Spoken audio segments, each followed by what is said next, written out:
Hello students, good morning. कक्षा 12 की समस्त छात्र छात्राओं का फिर स्वागत करता हूं। प्रिय विद्यार्थियों, कल हम बाजार दर्शन पाठ के अंतिम पायदान पे थे। कुछ पंक्तियां और शेष है, उनको पूरा करें, उसके बाद हम अगले चैप्टर की तरफ बढ़ेंगे। तो मैं जहां से समाप्त किया था उसके आगे का भाग शुरू कर रहा हूं। मुझे आप ध्यान दें, ये पंक्तियां मैं पृष्ठ संख्या 46 से शुरू कर रहा हूं, तो अपनी पाठ्य पुस्तक में आप ध्यान रखें। यहां मुझे ज्ञात होता है कि बाजार को सार्थकता भी वही मनुष्य देता है जो जानता है कि वह क्या चाहता है। बाजार जाएं उससे पहले हम ये अच्छी तरह जान लें, ये भान कर लें कि हमें किस चीज की आवश्यकता है, क्योंकि ये जानकारी लिए बिना यदि हम बाजार जाते हैं तो हम बाजार को सार्थकता नहीं दे सकते, पूरी तरह हम निरर्थक हो जाएंगे। बाजार की उपयोगिता और उपादेयता दोनों से हम वंचित हो जाएंगे।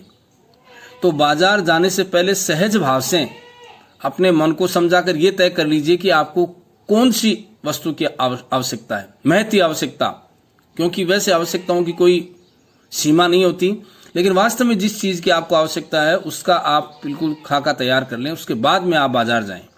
उसके बाद लिखते हैं कि जो व्यक्ति ये जानता ही नहीं कि उसको क्या खरीदना है, किस सामान की आवश्यकता, उसमें लिखा है, और जो नहीं जानते कि क्या चाहते हैं, अपने परचेजिंग पावर के गर्व में अपने पैसे से केवल एक विनाशक शक्ति, शैतानी शक्ति, व्यंग्य की शक्ति बाजार को देते हैं। अनावश्यक सामान खरीद करके उन लोगों को वंचित करते हैं जिनको वास्तव में उन वस्तुओं की आवश्यकता है, क्योंकि वो तो केवल अपने परचेजिंग पावर या पैसे की शक्ति के कारण से अनावश्यक खर्च करते हैं, अनावश्यक वस्तुएं खरीदते हैं, और जिनको वास्तव में उन वस्तुओं की आवश्यकता थी, ऐसे व्यक्ति उन वस्तुओं से वंचित रह जाते हैं। इसी को कहते हैं बाजारवाद। ये परचेजिंग पावर में हम लोग वास्तव में बाजार को एक विनाशक और व्यंग्य की शक्ति देते हैं। फिर लिखते हैं, न तो वे बाजार से लाभ उठा सकते हैं, न बाजार को सच्चा लाभ दे सकते हैं। दोनों ही तरफ से नुकसान है। बाजार से लाभ भी नहीं उठा सकते और बाजार को सच्चा लाभ भी नहीं दे सकते, क्योंकि बाजार का लाभ का मतलब क्या है कि वांछित लाभ बाजार कमाए। लेकिन हम पैसे की शक्ति में ये नहीं देखते अमुक वस्तु का क्या प्राइस है, क्या मूल्य है, क्या भाव है, और हम पैसे की व्यंग्य शक्ति से उसको क्रय कर ले तो बाजार वाले, उस बेचक के मन में एक प्रश्न आ जाएगा कि यदि मैं इतने पैसे इससे ऐड सकता हूं तो आगे आने वाले ग्राहक से भी ऐसा कर सकता हूं। तो एक सामान्य व्यक्ति जो वास्तव में इतनी पूंजी नहीं रखता, वो भी उसकी चपेट में आता है। इसलिए हमें इस बाजारवाद को बढ़ने से रोक देना चाहिए।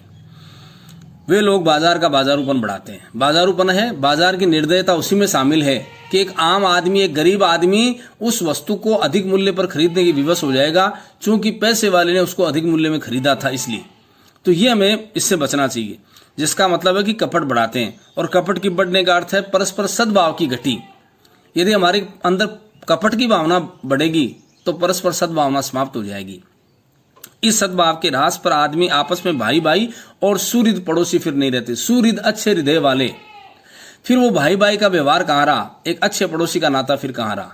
फिर तो आपस में लूटा खोसी या छीना झपटी ये खेल चलेगा, और आपस में कोरे ग्राहक और बेचक की तरह व्यवहार करते हैं, मानो एक दूसरे को ठगने की घात में हो।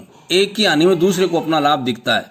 यह बाजार का बल्कि इतिहास का सत्य माना जाता है।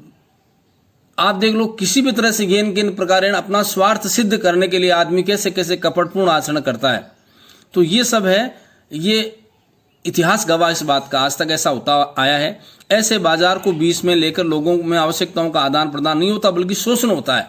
जब बाजार में ऐसा घटनाक्रम होता है कि अपनी परचेजिंग पावर के हिसाब से आदमी क्रय करता है, अनावश्यक वस्तुओं को संग्रहित करता है, एकत्रित करता है, तो वांछित वस्तु जिस व्यक्ति को चाहिए वह उससे वंचित होता है और अधिक मूल्य पर खरीदने में विवश होता है। यह स्थिति कपटपूर्ण आचरण का द्योतक है। तब कपट सफल होता है और निष्कपट शिकार। तो कपट वाला आदमी इसमें सफल होता है, निष्कपट जो है वो बेचारा शिकार बनता है। जो वास्तव में गरीब है, निर्धन है, ऐसा व्यक्ति भी उनके द्वारा किए गए कुकृत्यों की सजा भोगता है। ऐसे बाजार मानवता के लिए विडंबना है, और ऐसे बाजार जो का पोषण करता है वो शास्त्र बना हुआ है, जिसको अर्थशास्त्र कहते हो, वो औंधा है, गलत है। इसी को यदि अर्थशास्त्र कहते हो आप, कि किसी के साथ अनैतिकतापूर्ण आचरण करके उससे सब कुछ छीन लेना, तो ऐसा शास्त्र अर्थशास्त्र नहीं हो सकता। ये गलत है, अन्यायपूर्ण शास्त्र है, यह मायावी शास्त्र है। अर्थशास्त्र अनीति शास्त्र है। ऐसा अर्थशास्त्र जिसको आप मानते हो यह अनीति से परिपूर्ण है। तो इस प्रकार से आपका चैप्टर, इसमें पूरी बात यही बताई कि बाजार क्या है, बाजार का काम क्या है। तो बाजार का इसमें मूल कारण बताया कि हमें आवश्यकता के समय काम आए। यदि बाजार के अंदर कपटपूर्ण आचरण होगा या फिर हम अपनी क्रय शक्ति के घमंड में अनावश्यक वस्तुएं खरीद करके कार्य करेंगे, तो एक वह व्यक्ति जो वास्तव में इसका हकदार होना चाहिए उससे वंचित हो जाएगा और यह कपटपूर्ण आचरण कहलाएगा। इसलिए हमें ऐसे आचरण से बचना चाहिए। तो प्रिय विद्यार्थियों, ये आपका चैप्टर बाजार दर्शन अब पूरा हुआ। अब हम आज नए चैप्टर की शुरुआत करेंगे और इसका शीर्षक है मजदूरी और प्रेम। मजदूरी और प्रेम बहुत अच्छा चैप्टर है। आइए मैं पहले सरदार पूर्ण सिंह के जीवन परिचय के बारे में आपको बता दूं। अपनी पाठ्य पुस्तक आप सामने रखिए और देखिए, उसमें जन्म परिचय, उनकी रचनाएं, उन सब की जानकारी आपको इसके माध्यम से देने का प्रयास करूंगा। उसके बाद हम पाठ की तरफ चलेंगे। पहले मैं पाठ परिचय, ये कवि का, लेखक का परिचय बताऊं, उससे पहले इस पाठ में है क्या वो थोड़ी सी जानकारी मौखिक दे देता हूं। उसके बाद पाठ्य पुस्तक के साथ साथ हम लोग चलेंगे। इस पाठ का शीर्षक है मजदूरी और प्रेम। बहुत अच्छा ये आपका अध्याय है और ये यदि गद्य की विधा की बात करें तो एक निबंध है। ये एक बहुत श्रेष्ठ निबंध है और इस निबंध में क्या चीज़ दी है वो एक बार संक्षेप में आप सुन लीजिए कि इसमें जो वास्तव में श्रम साध्य लोग हैं, जो आदमी मजदूर हैं, जो आदमी श्रमिक हैं, जो आदमी किसान हैं, जो परिश्रम करते हैं, अपनी मेहनत के बल पे इतना काम करते हैं, वास्तव में वो सच्चे रूप में ईश्वर के प्रतिनिधि हैं। आप सोचो कि एक शानदार बंगला बना हुआ है, एक महल बना दिया, एक बहुत शानदार बंगला बनाया। खैर, जिसने बनवाया उसने केवल पैसे खर्च किए, लेकिन जिस आदमी ने बनाया उसने कितना परिश्रम खर्च किया है, उसने कितनी मेहनत की है उस बंगले के लिए, ये हमें जानना लाजमी है। तो ऐसे लोग वास्तव में ईश्वरीय वरदान होते हैं, अवतार होते हैं। ऐसे लोग वंदनीय होते हैं, पूज्य होते हैं। तो ये श्रम एक ईश्वर का रूपांतरण है, ईश्वर का एक स्वरूप है। उस परिश्रम में आप साक्षात ईश्वर के दर्शन करिए। किसान के द्वारा खेतों में हल चलाया जाना, किसी गडरिये के द्वारा भेड़ चराने में जो असीम सुख उसको प्राप्त होता है, वो आनंद शायद देवतुल्य आनंद के बराबर है। तो इसमें अच्छा, इनका एक इसमें ये बहुत सुंदर बात दी है कि ये जो मेहनत करते हैं ऐसे लोग, ऐसे परिश्रमी लोग, इनका मोल केवल आप पैसे से नहीं चुका सकते। हम कहते हैं अमुक आदमी ने हमारे घर में मजदूरी की, बदले में हमने उसको ये पैसा दे दिया, रुपया दे दिया और हमने उसकी मजदूरी चुकता कर दी। ये गलत चीज़ है। उसका मूल्य केवल परस्पर सद्भाव और सच्चे प्रेम से चुकाया जा सकता है। आपके पास, आपके पैसे में इतनी ताकत ही नहीं कि उसके उस प्रेम के, उस स्नेह के, उस समर्पण के मूल्य को चुका सके। केवल सच्चा स्नेह देकर के आप किसी मजदूर, किसान या किसी गडरिये का मोल चुका सकते हैं पैसे से। क्योंकि भाई उसने जो काम किया वो मजदूरी थी, ईश्वर का दिया हुआ शरीर, उससे काम किया। ईश्वर के द्वारा प्रदत्त शरीर से इतनी मेहनत करके आपके लिए इतना सुंदर ढांचा बनाया, इतना मकान बनाया, इतना कृषि में काम करके आपके लिए अन्न पैदा किया। ये ईश्वर के द्वारा दिया हुआ शरीर से मेहनत की है। आपने बदले में क्या दिया? कृत्रिम हमारे द्वारा बनाए गए पैसों से उसका भरण पोषण करने का प्रयास किया। यदि उसने ईश्वरीय अंश आपको बख्शा है तो आपको भी बदले में ईश्वरीय अंश ही उसको देना चाहिए। और ये ईश्वरीय अंश है आपका प्रेम, आपका स्नेह, आपका परस्पर सद्भाव। इस सद्भाव से ही आप उसको इस मूल्य को चुका सकते हैं।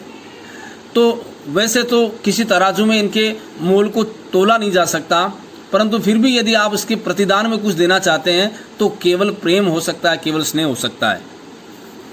तो इसमें ये बात कही, तो हमारा कर्तव्य ये बनता है कि श्रद्धा एवं स्नेह का भाव अपने हृदय में इनके प्रति रखें, क्योंकि ये जो मजदूर होते हैं, जो श्रमिक होते हैं, ये जो किसान होते हैं, वो ईश्वर के सच्चे प्रतिनिधि हैं। इस बात को हमें स्वीकार करना चाहिए। और अब मैं, और जो व्यक्ति जिनके मन में कोई कपट नहीं है, कोई छल छद्म नहीं है, ईमानदारी से अपना जीवन जीते हैं, ताज़ा कमाते हैं, ताज़ा खाते हैं और सद्भाव के साथ हमें जो चाहिए उसको उपलब्ध करवाते हैं, तो ऐसे लोग वास्तव में श्रद्धेय हैं, वंदनीय हैं। और ऐसे लोगों को के प्रति हमारा सम्मान और आदर वास्तव में बढ़ना चाहिए। इस पाठ का ये मूल सार है। आइए अब हम इस पाठ्य पुस्तक से आपको बताने का प्रयास करते हैं। लेखक का परिचय जो सरदार पूर्ण सिंह है उनका परिचय, उसके बाद में पाठ की तरफ हम चलते हैं। हाँ तो स्टूडेंट्स, अब हम इस पाठ के लेखक का एक बार परिचय देखते हैं। जैसा कि आप ऊपर देख रहे हैं, पाठ का नाम दिया है मजदूरी और प्रेम, और इस पाठ के लेखक हैं सरदार पूर्ण सिंह, जिनका जन्म आप देख रहे हैं 1881 में और इनका निधन हुआ था 1931 में। अब सरदार पूर्ण सिंह के बारे में जानकारी लेते हैं। एक श्रेष्ठ निबंधकार थे, ये एक मूर्धन्य निबंधकार थे। मूर्धन्य मूर्धा पर धारण करने योग्य सबसे श्रेष्ठ। इन्होंने हिंदी, अंग्रेजी और उर्दू के तो ये विद्वान थे ही, और इनके तीनों भाषाओं पर इनका अधिकार अच्छा था। सरदार पूर्ण सिंह के निबंधों में हृदय के सच्चे उद्गार, जो सच्चे भाव होते हैं, आध्यात्मिकता और चमत्कारिता की भरमार मिलती है, और वे पेशे से शिक्षक होने के कारण अध्यापक पूर्ण सिंह के नाम से भी प्रसिद्ध थे। तो अध्यापक थे और इस कारण से इनको अध्यापक पूर्ण सिंह के नाम से भी जानते हैं, इस नाम से प्रसिद्ध थे। इनके जो निबंधों की बात करें तो इनकी संख्या कुल 6 है, जिनमें खास कौन से आप ध्यान देंगे। और प्रिय विद्यार्थियों, आपको याद रखना चाहिए कि इनमें से कोई भी जीवन परिचय लेखक या कवि का पूछा जा सकता है, अथवा में देते हैं तो आपको निश्चित रूप से 4 नंबर का प्रश्न आता है, तो इनका जीवन परिचय याद रखना चाहिए। अब अगर इनके निबंधों की बात करें तो इनमें प्रमुख निबंध है सच्ची वीरता, आचरण की सभ्यता, मजदूरी और प्रेम, अमेरिका का मस्ताना योगी वाल्ट विटमैन, कन्यादान और पवित्रता। अपने इन 6 निबंधों में ही सरदार पूर्ण सिंह जी ने हिंदी गद्य साहित्य के क्षेत्र में अपना गौरवपूर्ण स्थान बना लिया। इन निबंधों के माध्यम से ही हिंदी के अंदर जो है इन्होंने अपना स्थान श्रेष्ठ बनाया। अब इनके जो निबंध है उनमें उदाहरण और दृष्टांत और उद्बोधन शक्ति का अत्यंत प्रभावशाली प्रयोग हुआ है। ये देखो, दृष्टांत और उदाहरण अलंकार भी है, शैली भी है, यानी किसी बात को सोदाहरण समझाने का जो इनका प्रयास है वो अपने आप में अनूठा है, ये इनको अलग बनाता है। साथ ही विचारों की मौलिकता, इनके विचार स्वयं के अपने होते हैं। भावों की गहनता, इनके भाव बड़े गहरे होते हैं। शैली की सजीवता, इनकी शैली भी बहुत अच्छी, और भाषा की शक्तिमता की दृष्टि से उनके भावात्मक निबंध अद्वितीय हैं। भाषा पर इनकी सहज पकड़ है, और इसी शक्ति से उनके निबंध जो है वो भावात्मक निबंध दूसरों से सबसे अलग है, अद्वितीय है। चित्रात्मकता और प्रवाहपूर्णता इनका विशिष्ट गुण है। मानी जो बात आपको कहते हैं सहज शैली में, वो वास्तव में एक चित्र के मानिंद आपके मन मस्तिष्क में या मानस पटल पर अंकित हो जाता है, ये इनका विशेष गुण है। साथ ही शब्द चयन में लाक्षणिकता का गुण विद्यमान है। तो शब्द चयन में लाक्षणिकता, जैसे लक्षण शब्द शक्ति होती है लक्षणा, उसके अनुसार मूल बात को कहने के लिए अन्य शब्दों के माध्यम से अपनी बात कहना, ये वास्तव में अलग है। तो ये तो इनका परिचय था। तो आपको परिचय में ये सब चीज़ें याद रखनी होगी कि इनका जन्म 1881 में, निधन 1931 में। हिंदी, अंग्रेजी, उर्दू के अच्छे विद्वान थे। आध्यात्मिकता और चमत्कारिता का इनके काव्यों में या इनकी गद्यों में भरमार मिलती है। इन्होंने कुल 6 निबंध लिखे। ये शिक्षक होने के कारण से अध्यापक पूर्ण सिंह के नाम से जाने जाते हैं। ये 6 निबंध आपको याद रखने हैं: सच्ची वीरता, आचरण की सभ्यता, मजदूरी और प्रेम, और अमेरिका का मस्ताना योगी वाल्ट विटमैन, कन्यादान और पवित्रता। तो इस प्रकार से ये इनका परिचय आपके सामने हुआ। चलिए अब आपको बात करते हैं कि इस पाठ में जो मैंने अभी संक्षेप में आपको बताया भी था कि इसमें क्या चीज़ आई है। तो मैंने आपको बताया था वही बात एक बार इसमें पढ़ करके हम दोहरा लेते हैं कि प्रस्तुत निबंध मजदूरी और प्रेम में मेहनत कश लोगों के श्रम और उनके सच्चे मूल्य की विवेचना की गई है। जो मेहनत कश लोग हैं उनका श्रम और उस श्रम का वास्तविक मूल्य क्या होना चाहिए, उसकी बड़ी विशद व्याख्या की है। किसान का खेती करना, गडरिये का भेड़ चराना या किसी मजदूर द्वारा किए गए कार्य का मूल्य केवल पैसे से नहीं आंका जा सकता। यही बात मैंने अभी आपको दोहराई थी। अमूमन हम लोग ऐसा ही करते हैं, किसान है, मजदूर है या फिर अन्य कोई श्रमिक है, तो हम केवल बदले में रुपए चुका करके अपने उस काम की इतिश्री मान लेते हैं कि चलो उसने काम किया, हमने बदले में पैसे दे दिए। ये इतना हम इस बात की पूर्णता मान लेते हैं, लेकिन ये ठीक नहीं है, क्योंकि आप पैसे से ही केवल उनके श्रम का मूल्य नहीं चुका सकते, केवल पैसे से नहीं आंका जा सकता।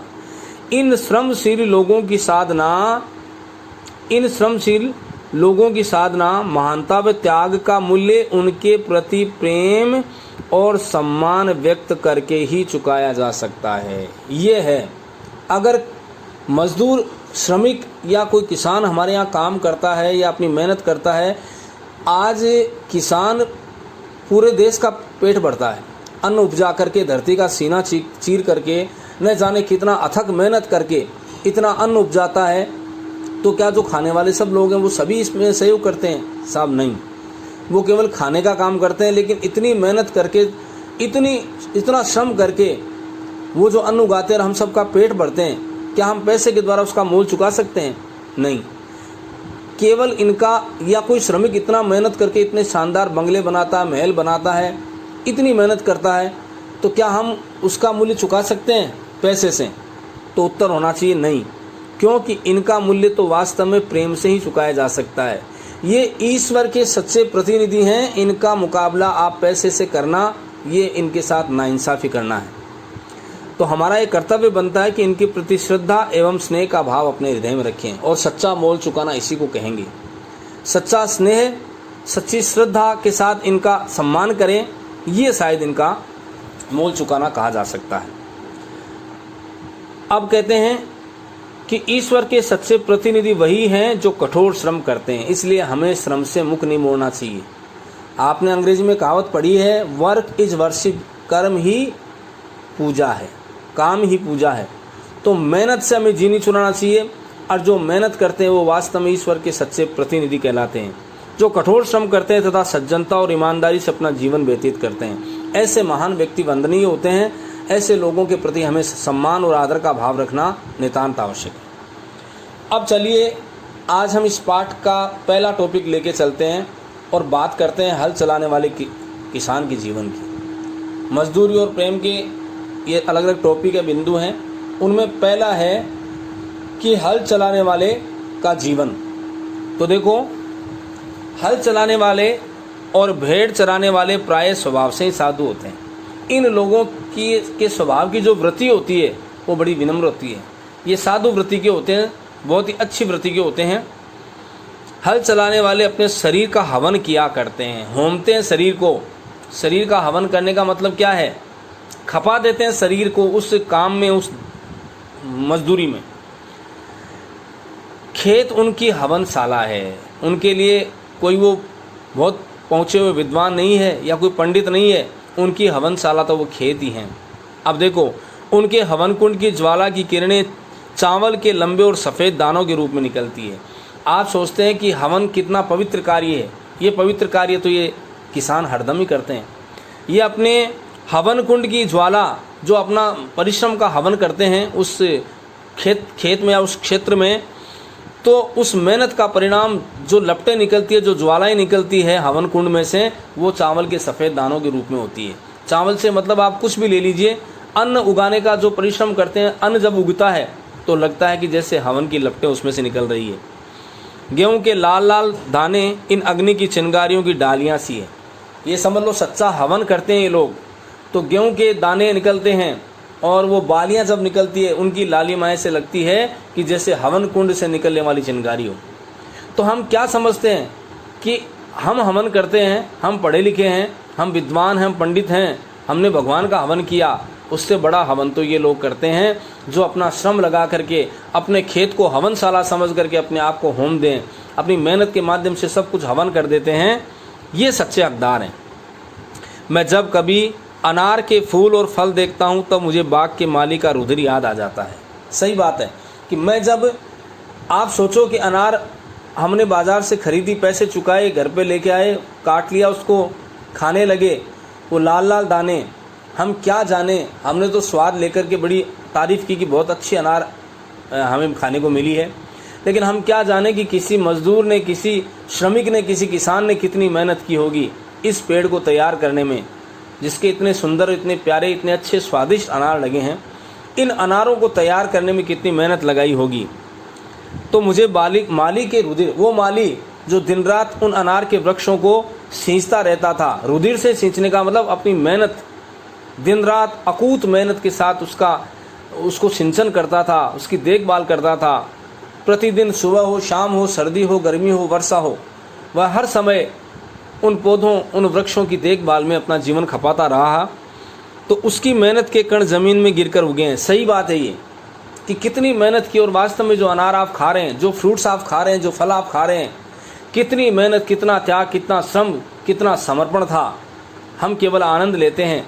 तो क्या पैसे चुका करके हमने उसके द्वारा बहाए गए पसीने, उसके द्वारा जो खून और पसीने को एक किया गया, क्या उसका हम मोल चुका पाए पैसे से? तो शायद उत्तर होगा नहीं।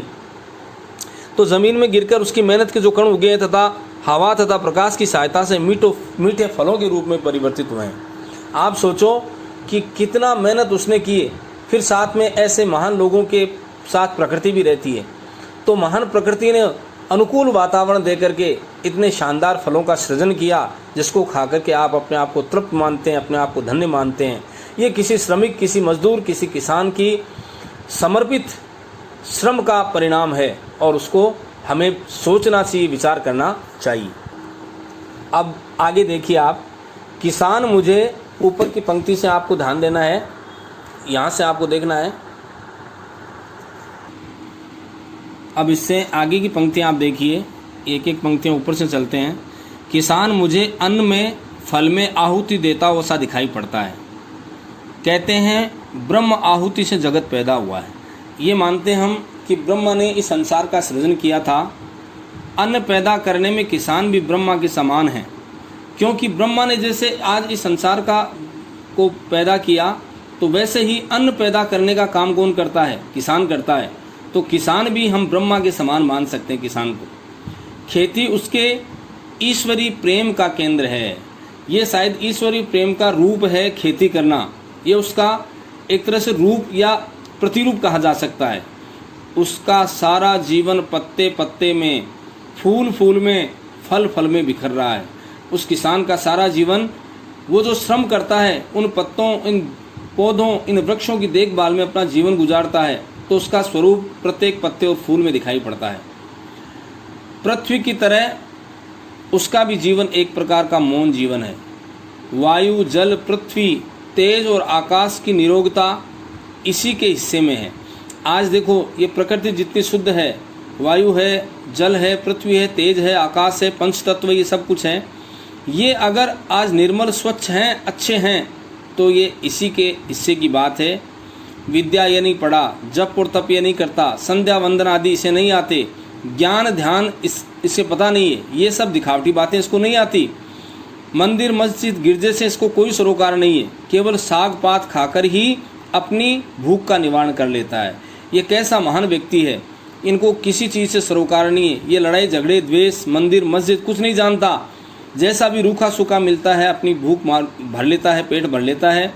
ठंडे चश्मों और बहती हुई नदियों, चश्मे कहते हैं झरनों को, ठंडे चश्मे अर्थात ठंडे झरने और बहती हुई नदियों के शीतल जल से अपनी प्यास बुझा लेता है।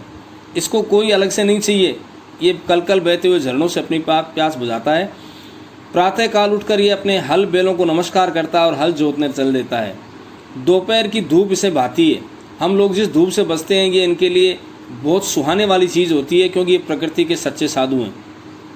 इनके बच्चे मिट्टी में खेल खेल कर बड़े हो जाते हैं, और इसके परिवार को बैल और गांव से प्रेम है, सच्चा प्रेम करते हैं। प्रकृति के इन उपादानों से, बैलों से या गांव से प्रेम करते हैं, उनकी ये सेवा करता है। पानी बरसाने वाले के दर्शनार्थ आंखें नीले आकाश की ओर उठती रहती है। ये नीले आकाश की तरफ सदैव उस भगवान को याद करता है कि जिसके ऊपर इसकी कृषि निर्भर होती है, उन बादलों पर। नैनों की भाषा में प्रार्थना करता है, ईश्वर से मूक प्रार्थना करता है कि वो बारिश करे तो उसके घर में कुछ निपजे, उसके खेत में कुछ निपजे। सायं और प्रातः, दिन और रात विधाता इसके हृदय में अचिंतनीय और अद्भुत आध्यात्मिक भावों की वृष्टि करता है। इस प्रकार से भगवान सदैव उसके साथ रहता है, और अद्भुत आध्यात्मिक भाव जिनकी हम कल्पना नहीं कर सकते, वो भगवान इनके मन में बनाता है। तो प्रिय विद्यार्थियों, आज यहीं समाप्त करते हैं। कल फिर इससे आगे हम चलेंगे। आप सबसे आग्रह है कि आप पूरी तन्मयता से इसको पढ़ोगे, और साथ ही कवि लेखक का परिचय आप अपनी उत्तर पुस्तिका में करोगे। बहुत बहुत धन्यवाद। Thank you.